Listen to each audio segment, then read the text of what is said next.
नमस्कार सर, मेरो नाम नमस्ते। चाहिँ पेरिसा बुढाथोकी। हजुर म चाहिँ आरआर कलेजबाट फोर्थ इयरमा पढ्दै गरेको ऋषिकेश दाहाल सरको द्वारा यो हजुर प्रोफाइल राइटिङ लेख्न भनेर हजुरलाई चुज गर्न पाएँ। त्यसको लागि अब हजुरलाई धेरै धेरै धन्यवाद। हजुरको थ्याङ्क यो यू सो मच। भ्यालुएबल टाइमको लागि ए no problem, thank you so केही मच। क्वेसन म हजुरलाई गर्न प्लिज। सक्छु। अनि सर हजुरको शुभ नाम मलाई फुल नेम भनिदिनुहुन्छ? विकास रौनिया। हजुर। हजुरको सर फ्यामिली मेम्बरमा को हुनुहुन्छ होला? बुवा आमा हजुर श्रीमती सम्झना उप्रेती रौनिया भेटिहाल्नुभयो, अनि हजुर छोरा एउटा हजुर हजुर।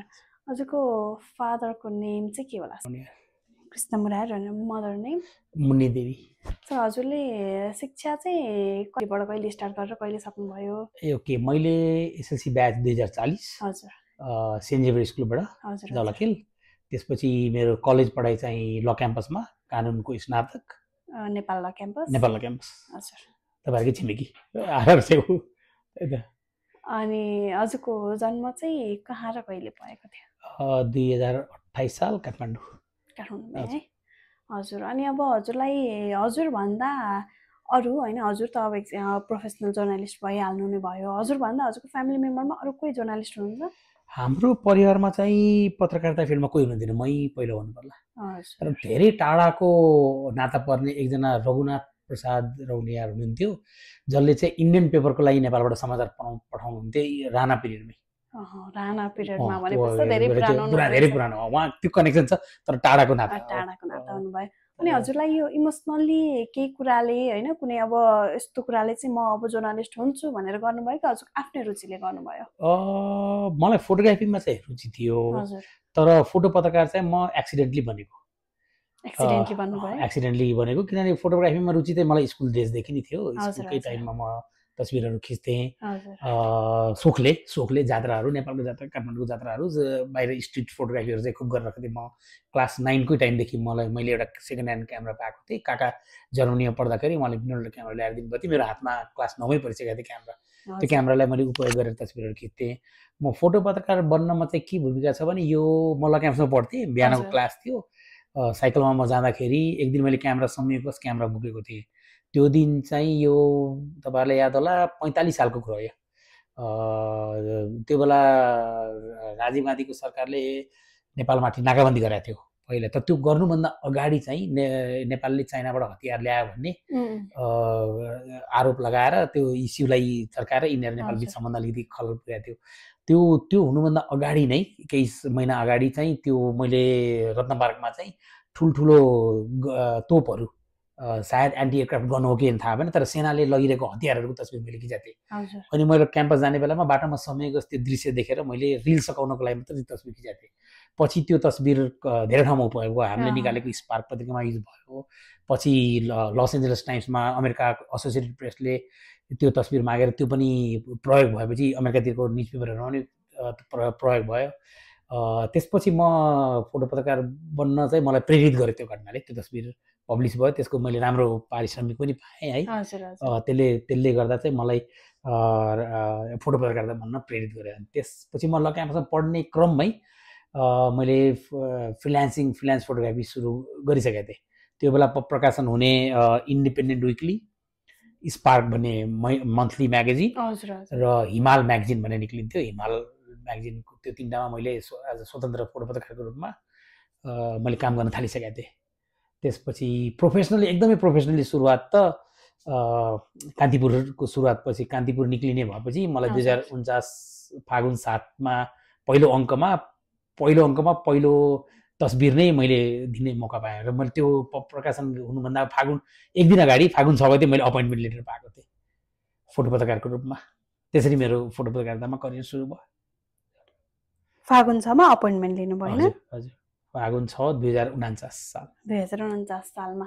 अनि हजुरको अब यस्तो, हजुर त अब त्यो बेलादेखि हुनुभयो, 49 सालदेखि हुनुभयो। हजुरलाई यो 2062-63 को छ नि द्वन्द्वकाल, जुन पनि त्यो त 52 सालदेखि सुरु भयो, त्यसमा चाहिँ कस्तो अनुभव, कति कठिनाइ भयो त्यति बेला त्यो फ्रिल्यान्सर फोटोग्राफर हुँदाखेरि होइन, त्यो जर्नलिस्ट हुँदाखेरि कतिको कठिनाइ पर्यो?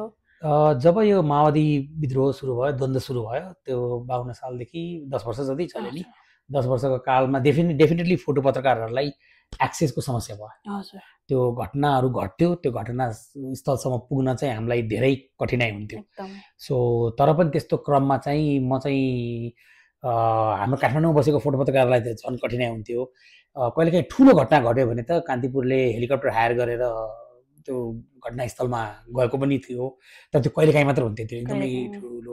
तर जेनरली चाहिँ हामीले त्यो बेला चाहिँ घटना जहाँ हुन्थ्यो त्यो घटना वरिपरिको जो रिपोर्टर साथीहरू जसले तस्बिर खिच्नुहुन्थ्यो उहाँहरूले चाहिँ योगदान चाहिँ म सम्झिन चाहन्छु, धेरै नै थियो। तर सबै क्षेत्रमा चुनौती भए अनुसार फोटो पत्रकारितामा पनि ठुलो चुनौती त थियो। तर त्यसका बावजुद चाहिँ हामीले तस्बिरहरू चाहिँ ल्याउँथ्यौँ। अनि सर अब त्यो द्वन्द्वकालमा त्यस्तो भएन, पत्रकारहरूलाई एकदमै गाह्रो थियो, हामीले पनि कुनै बेला बुकहरू पढ्दाखेरि याद थाहा हुन्छ नि त त्यस्तो गाह्रो थियो भनेर। अनि हजुरलाई 2046-47 सालको आन्दोलनमा धेरै कठिनाइ भएको थियो कि 52-53 सालदेखि 62-63मा धेरै कठिनाइ भएको थियो? अब 62-63को आन्दोलन दोस्रो जनआन्दोलन भयो, 46 सालको पहिलो जनआन्दोलनमा पनि अनुभव छ। द्वन्द्वकालमा त अब कठिनाइ हुने भइहाल्यो एक्सेसको। त्यो कठिनाइलाई म कठिनाइको रूपमा लिन्न। त्यो कस्तो भने कुनै पनि काममा स्थितिमा सामान्य स्थितिमा पनि कुनै तस्बिर खिच्न जानु पर्यो भने केही न केही च्यालेन्जेस त आइहाल्छ नि। त्यसलाई म स्वाभाविक रूपमा लिन्थेँ। हाम्रो लागि चाहिँ त्यो घटनास्थलसम्म पुग्नु चाहिँ ठुलो चुनौती हुन्थ्यो। तर त्यो चुनौतीका बावजुद पनि हामीले ल्याउँथ्यौँ। कहिलेकाहीँ घटनास्थलमा पुग्न सकेनौँ भने पनि जहाँसम्म पुग्न सकिन्छ त्यहाँसम्म गएर पनि हामी तस्बिर ल्याउँछौँ। इनफ्याक्ट म एउटा तस्बिरको बारेमा भन्न चाहन्छु। जाजरकोटमा सायद माओवादीले अट्याक गरेको थियो पुलिस पोस्टमा।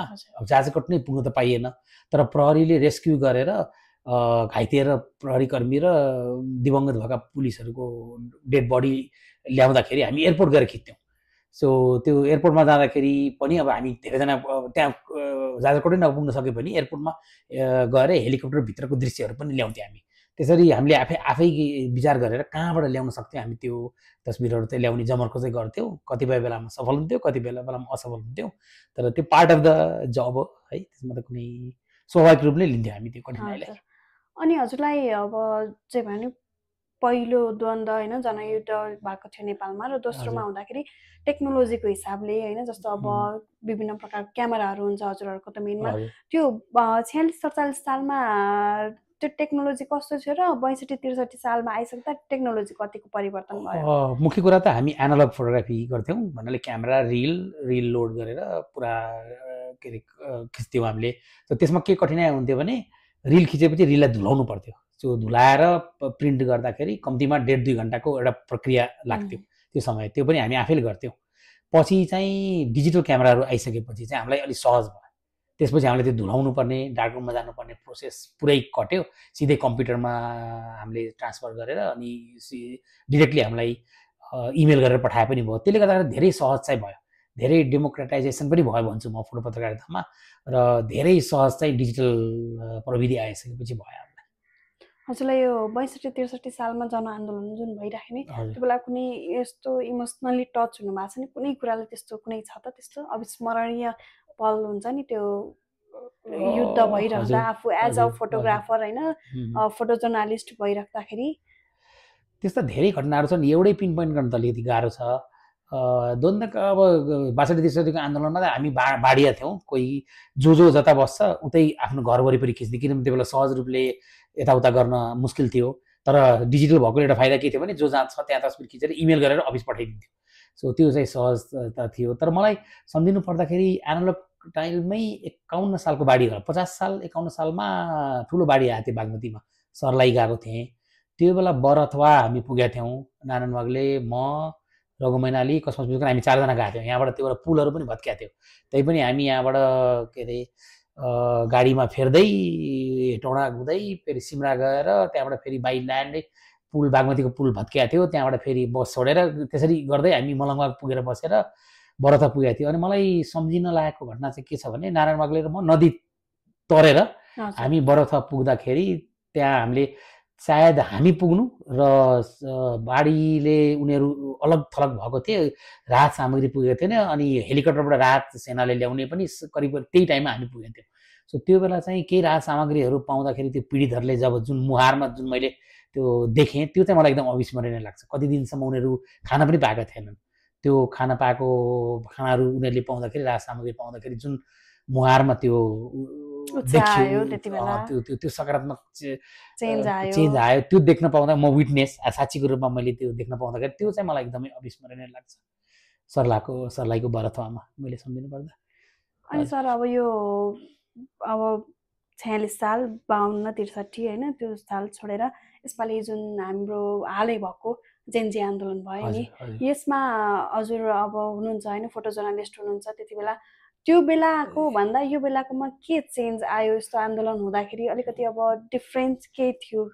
एक्चुअली म फिल्डमा त्यति होइन, म जानेकै होइन फिल्डमा। म अर्कै पेसामा आफ्नो फ्यामिली बिजनेसमा व्यस्त भएको हुनाले म त्यतातिर थिएँ, फोटो पत्रकारिता भयो। त्यो बेला यो मैले अरू साथीहरूसँग जो फिल्डमा थिए उनीहरूसँग कुराकानी चाहिँ गरेँ। बरु कतिजना बाहिरकाहरूले इन्फर्मेसन्सहरू खोज्थे, उनीहरूलाई इन्फर्म गर्ने, उनीहरूले यहाँ के भइरहेछ, म त्यो ब्रिजको काम चाहिँ गरिरहेको थिएँ मैले इन्टरनेसनल न्युज मिडियाहरूसँग। तर म आफै फिल्डमा कतै पनि गइनँ। तर मैले सुन्दाखेरि चाहिँ यो पालि चाहिँ धेरै नै थ्रेट थियो फोटो पत्रकारहरूलाई र सबभन्दा ठुलो जोखिम, धेरै फोटो पत्रकारहरू गोली लागे पनि घाइते पनि भए। त्यस्तो हामीले त्यो जति थ्रेट थियो हामीले काम गर्दाखेरि त्योभन्दा धेरै गुणा बढी जोखिमपूर्वक चाहिँ फोटो पत्रकारहरूले काम गर्नु पर्यो, धेरैजना घाइते पनि भए। त्यो चाहिँ मैले फिल्डमा खटिने फोटो पत्रकार साथीहरूबाट चाहिँ मैले इन्फर्मेसन पाएँ। म चाहिँ आफै फिल्डमा थिइनँ है। अनि अब फोटो पत्रकार भइराख्दा हाम्रो भयो नि गत साल चैत 15 गतिको जुन घटना भयो नि, एकजना पत्रकार हुनुहुन्थ्यो, हाम्रो नाम त मलाई थाहा भएन त्यति याद भएन। हजुर हजुर हजुर, उहाँको त्यस्तो घटना हुँदाखेरि आफूलाई अलिकति केही फिल भयो होइन? त्यो आफ्नो सँगैको पत्रकार त्यसरी हुँदाखेरि हजुरलाई कस्तो फिल भयो? त्यो हुन्छ नि एउटा आफू होइन, आफू पनि फोटो पत्रकार, उहाँ पनि फोटो पत्रकार, फोटो खिचिरहँदाखेरि आफूलाई कस्तो भयो? त्यो कसरी अवस्थामा जुझ्नु भयो होला भन्ने अलिकति केही? अब यसमा चाहिँ एउटा सहकर्मीहरू त्यस्तो घटनामा मृत्यु नै भयो हुँदाखेरि त धेरै धेरै दुःख लाग्यो। तर त्यो सँगसँगै हामीले के सजग हुनुपर्छ फोटो पत्रकारहरूको लागि एउटा लेसन पनि भयो। हामी फिल्डमा जाँदाखेरि के गर्नुपर्छ, के गर्नु पर्दैन, जोखिम कति लिने, रिस्क कति लिने नलिनेमा त्यसमा हामीले स्वविवेक चाहिँ प्रयोग गर्नुपर्छ। त्यसमा अर्को कुरा हामी वेल प्रिपेयर्ड चाहिँ हुनुपर्छ। कतिपय जोखिम पर्ने स्थानमा जाँदाखेरि तस्बिर खिच्ने बेलामा सजगता चाहिँ अप्नाउनुपर्छ। वार फोटोग्राफी भनौँ या युद्धस्थल द्वन्द्वस्थलमा जाँदाखेरि चाहिँ त्यसमा चाहिँ अब अलिकति प्रकाशन गृहहरूले पनि फोटो पत्रकारलाई जति सपोर्ट गर्नुपर्छ, जति उनीहरूलाई ट्रेनिङ दिनुपर्छ, जति तयारी दिनुपर्छ। जस्तै अब ज्याकेट लाउँदा झन् थ्रेड भएको थियो योपालि जेन्जीको आन्दोलनमा। तर अरू बेला हामी ज्याकेट सेफ्टीको लागि लाउँथ्यौँ, पुलिसले चिनोस् भनेर। तर त्यही कुरा फेरि जोखिम बढाउनु पनि सक्छ। त्यसले गर्दा कुन बेला ज्याकेट लाउने नलाउने पनि आफूले स्वविवेक प्रयोग गर्नु पर्यो। अरू चिजहरू भनेको हेलमेट या अर्को सबभन्दा फोटो पत्रकारले सोच्नुपर्ने कुरा चाहिँ म कुन पोजिसन कहाँसम्म जानु मलाई उचित हुन्छ, त्यो कुराको डिसिजन लिनु चाहिँ एकदम जरुरी छ, निर्णय सही। त्यो कुरा लिएर मेरो विचारमा एक हदभन्दा बढी जोखिम लिनु हुँदैन। किनभने आफू सुरक्षित भयो भने तस्बिरहरू खिच्ने मौका त आइरहन्छन्, तर आफूलाई सुरक्षित राख्नु चाहिँ एकदम जरुरी छ। त्यसले हामीलाई एउटा ठुलो लेसन पनि भयो। त्यो दुःखलाग्दो त्यो घटनाले चाहिँ नराम्रै भयो। त्यो बेला उहाँ त फस्नु नै भयो, त्यो आगो लागेको बिल्डिङमा निक्लिनु सक्नु भएन। साथीहरूले प्रयास पनि गरे, प्रहरी कर्मीहरूलाई उनीहरूले गुहारे पनि। कतिपय कुराहरू बाहिर आएका छन्, कतिपय कुराहरू पुरा स्टोरी बाहिर आएको पनि छैनन्। हामीले होइन पुरा 100% हामीले त्यो एक्चुअली के भयो भन्ने कुरा हामीले अझ पनि बुझ्न सकेका छैनौँ। इभन जेन्जीको रिपोर्ट पनि अब त्यो अहिले इन्भेस्टिगेसनहरू भइरहेछ। त्यो कुरामा घुसपैठी भयो भनेको छ। पहिलो दिन र दोस्रो दिनमा ठुलो भएको छ लुटपाटमा। धेरै ठुलो जोखिमपूर्वक काम गर्नुपर्छ फोटो पत्रकारहरूले पनि। हामीले सजग चाहिँ हुनु पर्यो, सुरक्षित भएरै काम गर्नुपर्छ। त्यो चाहिँ हाम्रो लागि लेसन भएको छ। अनि सर हजुरलाई अब फोटो पत्रकार हुँदामा होइन हजुरले कसैलाई देखेर अब हुन्छ नि उहाँको सिकेर चाहिँ म चाहिँ यो बन्छु, मलाई यसमा चाहिँ मैले बन्दाखेरि चाहिँ म उहाँ जस्तै बन्छु भने कोही आफ्नो होइन आफूले चाहेको रोल मोडल होइन कोही तपाईँको इन्सपिरेसन, तपाईँले उहाँबाट यस्तो इन्सपायर हुनुभयो र आफू हुनमा कसैले हेल्प गर्नुभएको छ त त्यसरी फोटो पत्रकार हुनमा? मलाई फोटो पत्रकारितामा हेल्प चाहिँ म 2-3 जनाको नाम लिन चाहन्छु। एउटा चाहिँ साइदुल आलमजी भन्ने हुनुहुन्छ बङ्गलादेशको फोटो पत्रकार। उहाँ ढाकामा एउटा ट्रेनिङ पनि गर्नुभएको थियो, ट्रेनर्स ट्रेनिङ। उहाँसँगको परिचयले उहाँ त्यो तालिममा लिँदाखेरि इन्टरनेसनल अन्तर्राष्ट्रिय धेरै फोटो पत्रकारहरूसँग पनि भेट्ने मौका पायो। उहाँको मार्फत एकजना लोरी क्रिङ्कर भन्ने एकजना अमेरिकन फोटो पत्रकार आउनुभएको थियो। उहाँले सेकेन्ड वर्ल्ड वारमा संसारभरि दोस्रो विश्वयुद्धमा लडेका सिपाहीहरूको स्टोरी गर्न म संसार घुमिरहनु पर्थ्यो। अनि दोस्रो विश्वयुद्धमा लडेका लडाकुहरूलाई गोर्खाली लड्नु भएको पोखरामा लमजुङमा कता कता जाँदाखेरि मैले उहाँलाई सहयोगी फोटो पत्रकारको रूपमा मैले काम गर्न मौका पाएको थिएँ। उहाँबाट पनि सिक्न पाएँ मैले लोरी ग्रिङ्गरबाट। अर्को मलाई एकदमै मनपर्ने जो जस्ट लास्ट मेमा उहाँ दिवंगत हुनुभयो, जसको बारेमा मैले अबिचुरी नागरिकमा लेखा पनि थिएँ, त्यो पब्लिस भएको छ, म देखाउँछु पनि। त्यो सेबास्टियन सेल्गाडो भन्ने ब्राजिलको फोटो पत्रकार, उहाँको कामबाट पनि म निकै प्रभावित छु। त्यस्तै रघु राय हुनुहुन्छ, नेपालमा सिनियर हुनुहुन्छ, गोपाल दाई, श्रीधर मानन्दर, मङ्गलमान दाईहरू। सो धेरै सिनियर फोटो पत्रकारहरूले चाहिँ हामीलाई मार्गदर्शन चाहिँ गर्नुपर्छ उहाँहरूको फोटोग्राफीले। हामी भर्खर फोटो पत्रकार पढ्दैनछौँ, अहिले फोर्थ इयरमा छौँ, अनि हामी जस्तो भर्खर आएको युवा पिँढीहरूलाई हजुरले आफू एज अ फोटो जर्नलिस्ट भएर के सन्देश दिन चाहनुहुन्छ, या के गर्दा चाहिँ हामीले गर्दाखेरि के गर्दा चाहिँ राम्रो हुन्छ भनेर भन्न चाहनुहुन्छ? मलाई चाहिँ के लाग्छ भने फोटो पत्रकारिता एउटा धेरै नै महत्त्वपूर्ण विषय हो र हामीले गरेको कामको महत्त्व धेरै नै छ। अहिले आज तस्बिर खिचेर त्यो आज मात्रै रहने, त्यो भविष्यमा त्यो इतिहास हुने हो। सो हामीले जुन भिजुअल हिस्ट्रीलाई हामीले रेकर्ड गर्छौँ त्यो एउटा एकदमै ठुलो महत्त्वपूर्ण जिम्मेवारी पनि हो जस्तो लाग्छ। त्यसैले त्यो भिजुअल हिस्ट्रीमा हामीले त्यो जुन रेकर्ड गर्छौँ त्यो दृश्य, त्यो इतिहास बन्छ। त्यसले गर्दाखेरि हामीले एकदमै रियलाइज गर्नुपर्छ कि हाम्रो महत्त्व धेरै नै छ, जिम्मेवारीपूर्ण रूपमा छ। त्यसले गर्दाखेरि कस्तो तस्बिर ल्याउने, के रेकर्ड गर्ने, त्यो कुराहरूको महत्त्व सम्झेर चाहिँ यसमा हामीले जति सक्दो मेहनत गरेर लाग्छौँ त्यो चाहिँ ठुलो एउटा इतिहासमा चाहिँ ठुलो योगदान चाहिँ हुन्छ जस्तो लाग्छ मलाई। त्यसैले मलाई लाग्छ नयाँ आउने फोटो पत्रकारहरूले पनि अलिकति रिस्पोन्सिबल फोटो जर्नलिजम चाहिँ गर्नुपर्छ। त्यसको लागि चाहिँ म शुभकामना दिन्छु तपाईँहरूलाई। धन्यवाद सर।